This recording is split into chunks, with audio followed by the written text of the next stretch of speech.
चुनाव ऐसा है जो दल नहीं देश लड़ रहा है। भाइयों बहनों, ये ऐसा चुनाव है जिस चुनाव की घोषणा होने से पहले ही उसका परिणाम घोषित हो चुका है। मेरे लातूर के भाइयों बहनों, बताइए, ये कांग्रेस की बचने की कोई संभावना है? एनसीपी के बचने की संभावना है? इनके चट्टे पट्टों की बचने की संभावना है? ये जनता इतनी गुस्से में क्यों है? लोगों का गुस्सा क्यों है? शाहजादे जी, आप कहते हो लोग गुस्से की राजनीति करते हैं। शाहजादे जी, कोई राजनीतिक दल, कोई नेता गुस्से की राजनीति नहीं कर रहा है।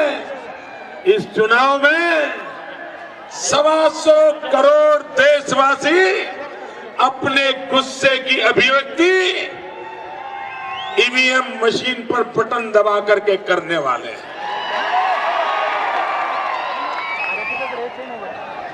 भाइयों बहनों, आप मुझे बताइए,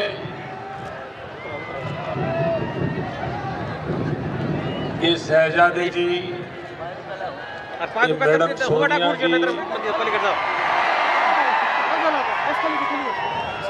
महिलाओं की सुरक्षा के संबंध में कुछ भी बोले, इनको शोभा देता है क्या?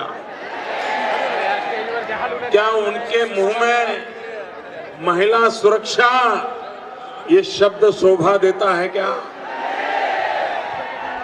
शाहजादे जी, मैडम सोनिया जी, कुछ तो सच बोलो। भाइयों बहनों, जो पुरानी पीढ़ी के लोग होंगे उनको मालूम होगा, यूथ कांग्रेस के एक बड़े नेता ने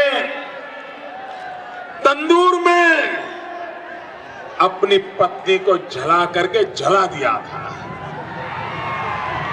मार करके जला दिया था। भाइयों बहनों, जब दिल्ली में निर्भया कांड हुआ, सारा देश हिल गया था। हर बच्ची सहम गई थी। ऐसा लगता था कि अब दिल्ली बलात्कारियों की नगरी बन गई है। मैडम सोनिया जी, आप एक महिला है, महिला। वहां आपकी मुख्यमंत्री महिला थी और आपके महाराष्ट्र के ही होम मिनिस्टर, उसके बावजूद भी एक निर्दोष बच्ची को बलात्कार करके बुरी तरह उसे मार दिया गया। सारे देश में गुस्सा था, आक्रोश था। दिल्ली के नौजवान सड़कों पर आ गए थे, ठंड के दिन थे। दिल्ली सरकार उनको पर पानी के फव्वारे छोड़ रही थी, लेकिन ये दिल्ली के नौजवान हटने के लिए तैयार नहीं थे। वे निर्भया के लिए न्याय मांग रहे थे। भाइयों बहनों, घबराई हुई कांग्रेस ने बजट में बेटियों की सुरक्षा के लिए, सम्मान के लिए एक निर्भया फंड की योजना घोषित की। 1000 करोड़ रुपए उसमें उन्होंने रखे। भाइयों बहनों, 1 साल बीत गया,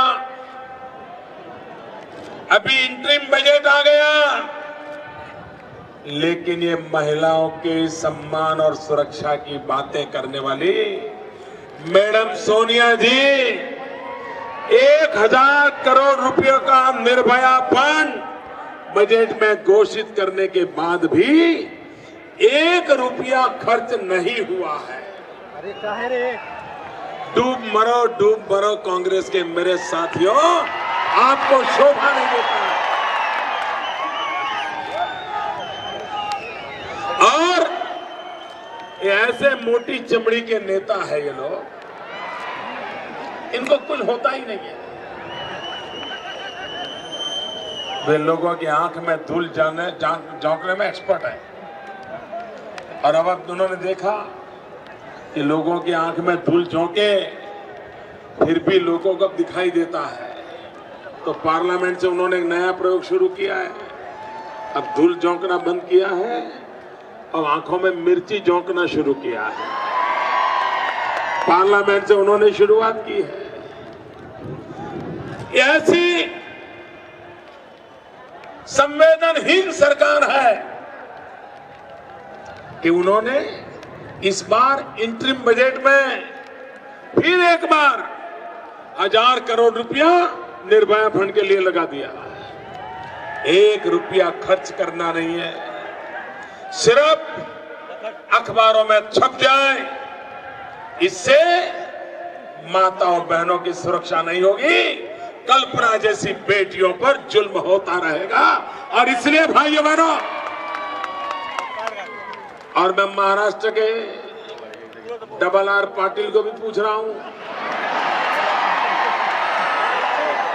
मेरे यहां एक RR साबुन आता था, पहले एक पुराने जमाने में RR साबुन आता था। ये RR पाटिल को भी पूछना चाहता हूं, और महाराष्ट्र के दिल्ली के गृह मंत्री शिवानंद शिंदे जी को पूछना चाहता हूं। अरे शिंदे जी तो बड़ी कमाल की आइटम है जी।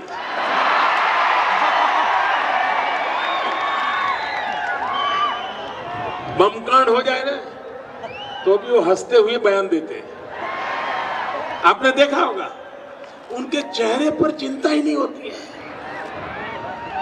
27 अक्टूबर को पटना में हमारी रैली थी,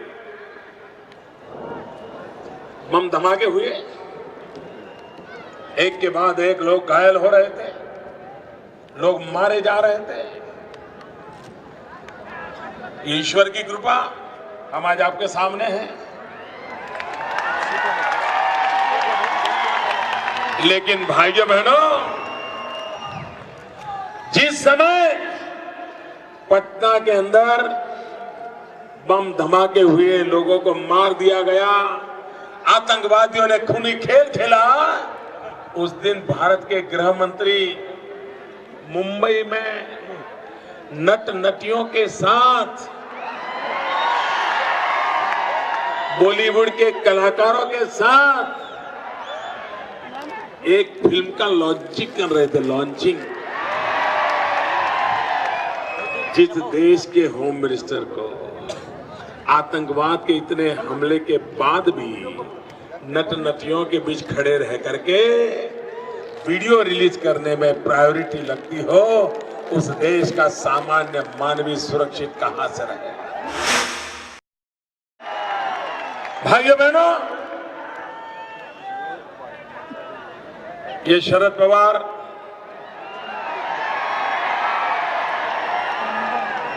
मैं जरा पूछना चाहता हूं, यहां के किसानों को इतना बड़ा भयंकर हादसा हुआ, ओले गिरे, महाराष्ट्र और मध्य प्रदेश का किसान तबाह हो गया। ओले गिरने के कारण फिर से एक बार किसानों की आत्महत्या का दौर चालू हुआ। मैं खुद यवतमाल गया, विदर्भ गया, किसानों के साथ बैठा, उनके परिवार की सूख ली। भाइयों बहनों, मुझे समझ नहीं आता है, ये दिल्ली सरकार को ओले के कारण जो किसान तबाह हो गए हैं, उनके लिए संवेदना के 2 शब्द कहने की फुर्सत नहीं है। आप मुझे बताइए, हम कोई किसान आए हो तो क्या ओले गिरने के बाद सरकार से कोई मदद मिली? दिल्ली सरकार से कोई मदद मिली? महाराष्ट्र सरकार से मदद मिली? भाइयों बहनों, जब आसमानी सुल्तानी होती है तो इंसान के पास सरकार के सिवाय कोई मददगार नहीं होता। और शरद राव, आजकल आज सुबह शाम मोदी को याद करते हो। आज मैं भी आपको याद कर लूं। लातूर में जब भूकंप आया तब मुख्यमंत्री कौन थे? लातूर में भूकंप आया तब मुख्यमंत्री कौन थे? भाइयों बहनों, लातूर से भी भयंकर भूकंप गुजरात में आया था, लेकिन 10-10 साल तक लातूर की हालत नहीं सुधरी थी। गुजरात में हमने 3 साल में सुधार कर दिया था। 3 साल में दोस्त। भाइयों बहनों, ये हमारा लातूर इलाका देश की बहुत बड़ी सेवा करता है। तूर दाल ये यहां खेती में सबसे बड़ा उत्पादन है।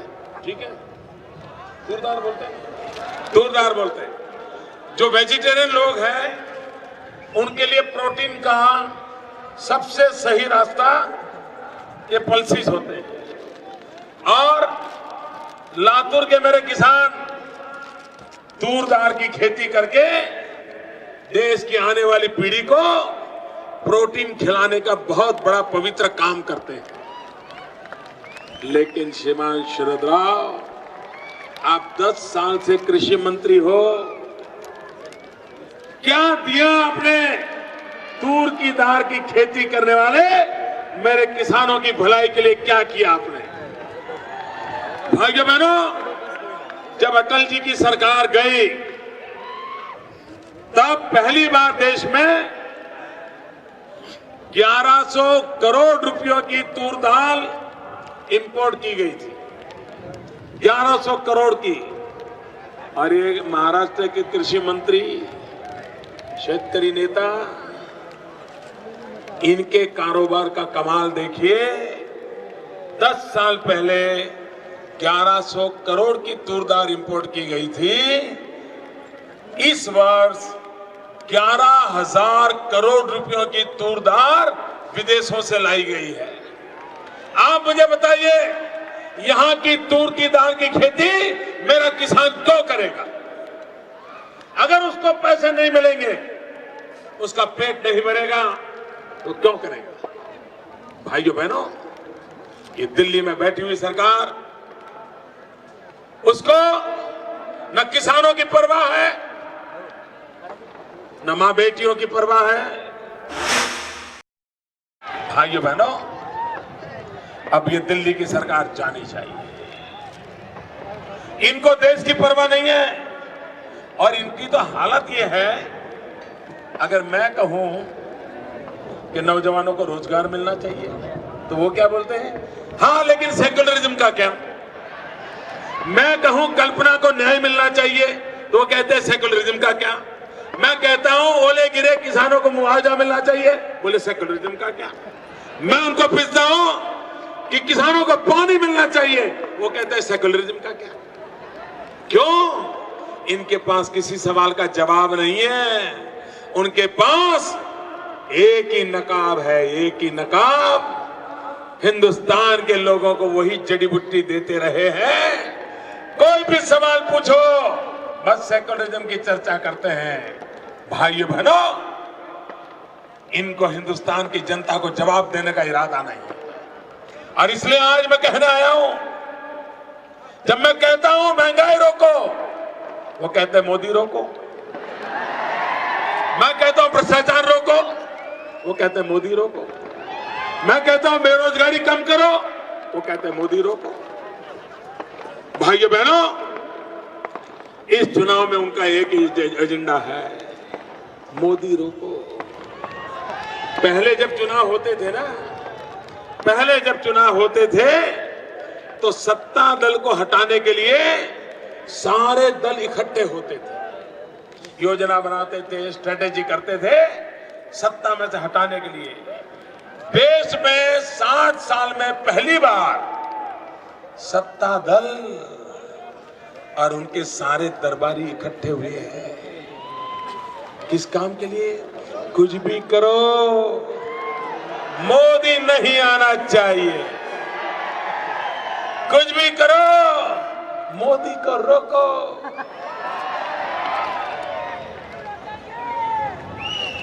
मैडम सोनिया जी,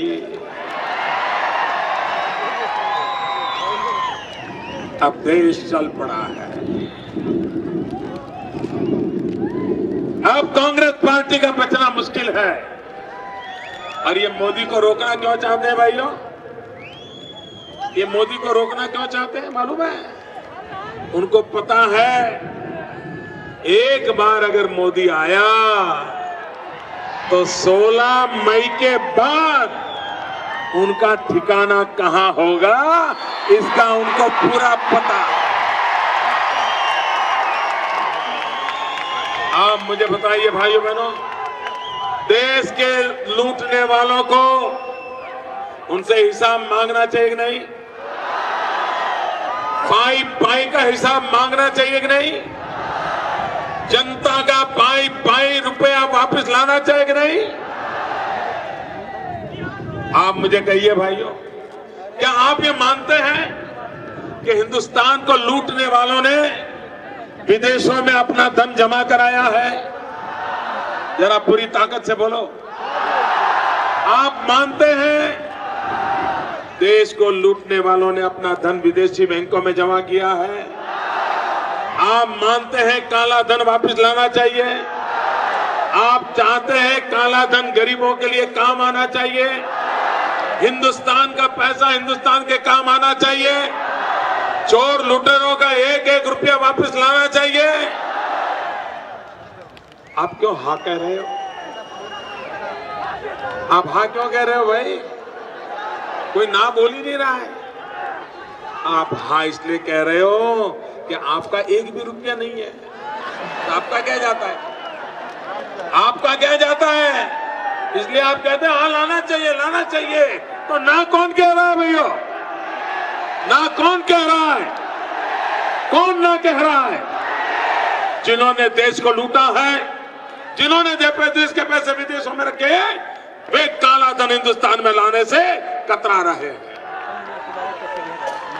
भाइयों बहनों, भाजपा की सरकार बनते ही जो कानून में बदलाव करना पड़ेगा बदलाव करेंगे, एक्सपर्टों की सलाह लेनी पड़ेगी सलाह लेंगे, विदेश के देशों से संधि करनी पड़ेगी तो संधि करेंगे, लेकिन पाई पाई लौटा करके देंगे भाइयों, पाई पाई। ये पैसों पर देश के गरीबों का अधिकार है, दलितों का अधिकार है, वंचितों का अधिकार है, शोषितों का अधिकार है, पिछड़े लोगों का अधिकार है। ये रुपया उनके काम आना चाहिए, ये सपना लेकर के हम चले। भाइयों बहनों, पिछली बार कम वोट से रह गए। सुनील कितने वोट से रह गए? सिर्फ 5,000। इस बार गलती नहीं होगी ना? पिछले बार गलती ये हो गई कि आप सबने मान लिया कि सुनील तो जीतने वाला है, मैं वोट नहीं दूं तो भी जीत जाएगा। इसी में गड़बड़ हो गई। भाइयों बहनों, आपके दिल में कमल हो, आपके दिमाग में कमल हो, आपकी जुबान पे कमल हो, लेकिन मतदान के दिन अगर वो कमल उंगली पर नहीं उतरता है तो भाइयों बहनों बेकार हो जाता है।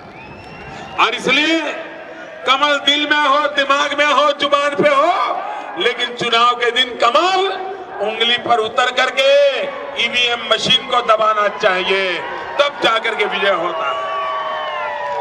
भारतीय जनता पार्टी को भव्य विजय दिलाइए। पूरे महाराष्ट्र से सारे के सारे महायुति के हमारे साथियों समेत कमल को जिता करके भेजिए। भारत को मजबूत सरकार दीजिए। देश मजबूत बनने के लिए चल पड़ेगा। भारत माता की